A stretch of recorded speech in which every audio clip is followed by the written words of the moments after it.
안녕하세요. 현재 천안에 거주하고 있는 30대 남성입니다.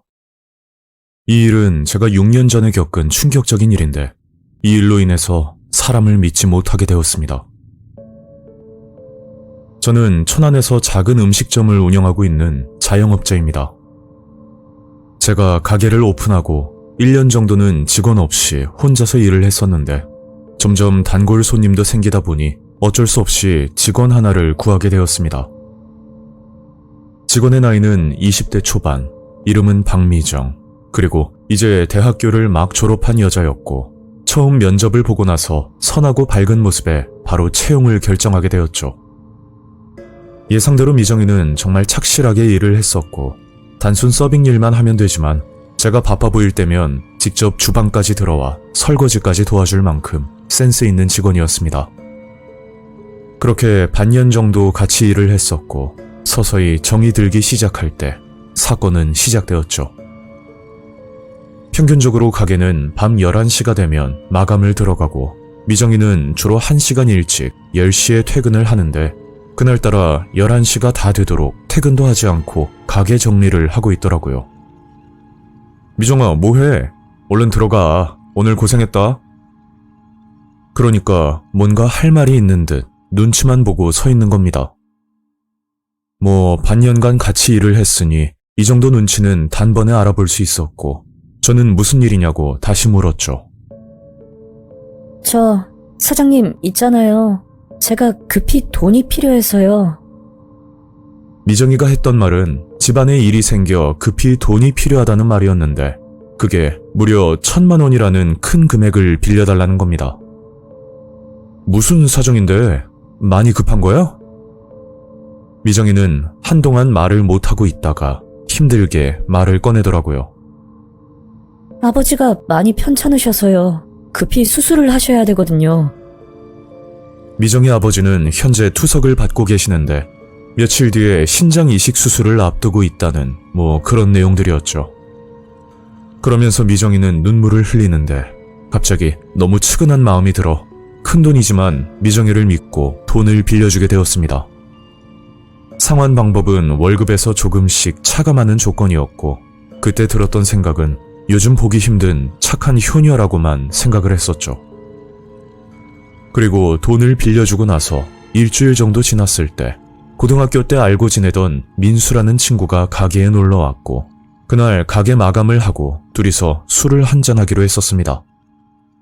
이 친구에 대해 잠깐 말씀드리자면 학창시절 일명 노는 아이라고 인식이 될 만큼 질이 나쁜 친구였고 저도 이 친구와 어울리고 싶은 마음은 전혀 없었으나 오랜만에 가게까지 찾아온 친구이자 그리고 어떻게 보면 손님이라고 할 수도 있으니 그냥 돌려보내는 건 도리가 아닌 것 같아서 같이 한잔하기로 약속을 잡았던 거죠. 그렇게 10시가 다 됐을 때 저는 미정이에게 먼저 들어가라고 말을 했더니 갑자기 황당한 말을 하더라고요. 저도 같이 한잔하면 안 돼요? 아니, 너 아버지 편찮으시다며. 일찍 들어가야 되는 거 아니야? 그러자 지금 어머니와 동생이 봐주고 있어서 괜찮다는 말을 하는 겁니다. 민수도 미정이와 같이 술을 먹고 싶어 하는 것처럼 보였는데 역시나 나중에 한잔하면서 눈치를 살펴보니 민수와 미정이가 서로 썸을 타는 모습처럼 보이더라고요. 야, 니들은 오늘 처음 보는 사이인데 누가 보면 연인 사이인 줄 알겠다. 민수야, 미정이 넘보지 마라. 괜히 연애했다가 일 그만둔다고 하면 나도 큰일이다. 저는 민수에게 반농담식으로 말을 했었는데 그게 이 친구가 학창시절 이 여자 저 여자 만나고 다녔던 그런 과거 이력이 있는 친구라 미정이가 상처받진 않을까 괜한 걱정이 돼서 했던 말입니다. 그리고 같은 또래도 아니고 나이 차이가 10살 가까이 나는데 솔직한 말로 좀 더 좋은 남자를 만났으면 좋겠다는 그런 생각이 들었죠. 그렇게 그날 술자리를 끝내고 집으로 향하는데 이미 서로 눈이 맞았는지 민수와 미정이는 2차로 한 잔 더 한다는 말을 하더라고요.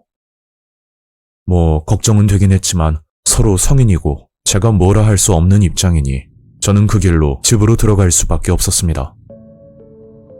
그리고 다음날 미정이에게 이야기를 듣게 되었는데 민수랑 사귀게 되었다고 말을 하더군요. 미정아, 내가 인생 오빠로서 하는 얘긴데 민수가 그리 매너 좋은 놈은 아니거든. 뭐 만나는 건 자유겠지만 잘 한번 생각해봐. 미정이는 콩깍지가 단단히 씌었는지 제 말을 한 귀로 흘려들었고 그날부터 민수는 마감 시간에 찾아와 미정이와 함께 나가더라고요. 그렇게 한 달 정도 지났을 때 정말 믿기 힘든 일이 일어났습니다. 제가 가게 오픈을 하고 주방 정리를 하고 있는데 평소 지각 한번 하지 않던 미정이가 갑자기 출근을 하지 않더군요. 그래서 미정이에게 급히 전화를 걸었더니 무슨 일이 생긴 건지 끝내 통화가 되지 않았습니다. 저는 걱정스러운 마음에 민수에게도 전화를 걸었지만 덩달아 민수 녀석도 전화를 받지 않았죠. 무슨 일이 생겼나 싶어 종일 연락을 기다렸지만 끝내 전화는 오지 않았고 일단 그날 일은 혼자서 할 수밖에 없었습니다. 그런데 일주일이 지나도 미정이의 소식은 들을 수가 없었는데 도대체 무슨 일이 있길래 갑자기 연락두절이 되었는지 너무 답답하더라고요. 빌려준 돈은 둘째치고 만약 돈을 갚기 싫어서 고의적으로 도망을 갔다면 정말 괘씸하겠지만 또 그렇다고 단정 지을 수도 없는 게 미정이와 같이 나갔던 민수 녀석까지 연락이 안 되니 분명 무슨 일이 생겼다라고밖에 볼 수 없었습니다. 그래서 다른 동창 친구들에게 수소문을 해봤더니 역시나 민수 소식은 들은 적이 없다고 말을 하더군요. 저는 미정이가 면접을 볼 때 들고 왔던 주민등록 등본에 나와 있던 주소를 찾아가 보기도 했지만 결국 아무도 만날 수가 없었습니다. 그렇게 한 달이란 시간이 지났고 그날도 평소와 다름없이 일을 하고 있었는데 그제야 민수에게 연락이 왔고 도무지 알 수 없는 말을 꺼내는 겁니다. 야, 나 진짜 죽을 뻔했거든? 내가 오늘 가게 들려서 다 말해줄게. 갑자기 한 달 만에 연락이 와서 죽을 뻔했다는 말과 함께 전화를 끊어버리는데 저는 그 말을 듣고 일도 손에 잡히지 않더라고요.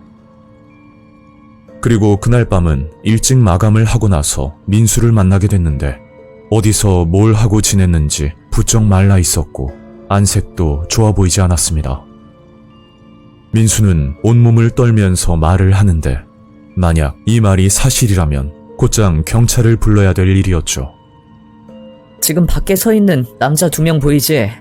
내가 미정이랑 집으로 가고 있었는데 저놈들이 갑자기 다가오더니 미정이를 끌고 가고 나는 지금까지 잡혀있다가 오늘 강제로 끌려 나온 거야. 돈 때문에. 글쎄 내일까지 5천만 원 못 구하면 미정이도 나도 죽은 목숨이라는데 나 이제 어떻게 하냐? 항상 까불거리는 모습만 보이던 친구가 온몸을 떨면서 눈물까지 보이는데 믿기 힘든 말이었지만 그렇다고 거짓말이라고 단정 지을 수도 없었습니다. 야, 일단 경찰에 신고는 했어? 저는 민수의 말을 듣고 곧장 경찰에 신고를 하려고 하는데 그때 밖에서 감시를 하던 남자들이 가게로 무작정 들어오더니 제가 보는 앞에서 민수를 끌고 가려는 액션을 취하더라고요. 저기요, 남의 영업장에서 뭐 하시는 겁니까? 지금 경찰 부를 겁니다. 그러자 그 남자 중 하나가 허리벨트에 숨겨둔 칼을 꺼내더니 저희 집 주소와 부모님 이름까지 언급을 하는데 자신 있으면 신고하라는 말을 하는 겁니다. 막상 그런 말을 듣고 나니 자칫 잘못하면 저희 가족까지 위험에 빠질 것 같더라고요. 친구도 그렇지만 갑자기 사라진 미정이가 잘못될까봐 일단 5천만 원은 힘들고 한 2천만 원 정도는 구할 수 있으니 친구와 미정이를 풀어달라고 말을 했었습니다. 그럼 내일 밤 다시 들릴 테니 현금 준비하고 기다리세요. 그리고 친구는 그 남자들과 어디론가 사라졌는데 그날 밤 경찰에 신고를 해야 되나 수십 번 고민을 했지만 혹여나 제가 내린 판단으로 저희 부모님이 큰 화를 입으실까봐 쉽게 결정을 내리지 못하겠더라고요.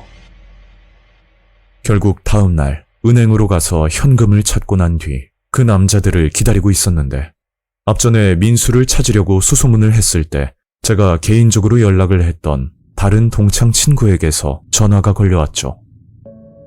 바쁘냐? 다름이 아니고 너가 찾던 민수 말이야. 지금 어떤 여자랑 데이트하고 있는 것 같던데? 그래서 민수와 같이 있다던 여자의 인상착의를 물었더니 믿기 힘들었지만 그 여자는 미정이가 맞다는 확신이 들더라고요. 민수 말로는 납치가 되었다고 하는데 그 와중에 둘이서 데이트를 하고 있다는 게 상식적으로 말이 안 되는 상황이었고 분명 뭔가 이상하다는 느낌이 들었습니다. 그래서 그날 밤 어제 찾아왔던 남자들이 가게에 방문하기 전 저는 경찰에 신고를 했었고 결국 그 남자들은 특수협박 혐의로 경찰 조사를 받게 되었는데 알고 보니 그 남자들은 민수의 외삼촌이라고 하더군요. 그리고 더욱 충격적인 건 미정이의 소식이었는데 미정이는 사기 전과가 수차례 있는 범죄자였고 의도적으로 민수에게 접근한 뒤 모든 범죄를 계획하고 지시를 내렸다는 겁니다. 만약 제가 돈을 줬다면 그 다음 계획은 저희 부모님을 협박해서 가게까지 뺏으려고 했다는 말까지 듣게 됐죠. 미정이는 혼자 사는 남자만 노리는 전문 사기꾼인데 면접 때 들고 왔던 주민등록 등본도 모든 게 위조된 거라고 밝혀졌습니다. 그 일을 겪고 나서 사람에 대한 믿음이라는 게 사라져버렸는데 남을 탓하기보다 쉽게 사람을 믿어버린 제 잘못이 제일 크다고 생각됩니다. 얼굴도 모르는 남보다 아는 사람이 더 무섭다고 그 말은 여기에 쓰이는 것 같고 민수란 놈은 미정이에게 어떻게 꼬임을 당했는지는 모르겠지만 외삼촌들까지 불러내 그런 상황극까지 했던 걸 보면 정말 제정신이 아닌 것처럼 보입니다. 만약 그날 동창 친구의 전화가 아니었더라면 더욱 무서운 일을 당했을 수도 있을 거라 생각하니 사연을 보내면서도 아찔하기만 합니다. 오늘 이야기는 여기까지입니다. 구독과 좋아요 잊지 않으셨죠? 다음 영상으로 또 뵐게요. 감사합니다.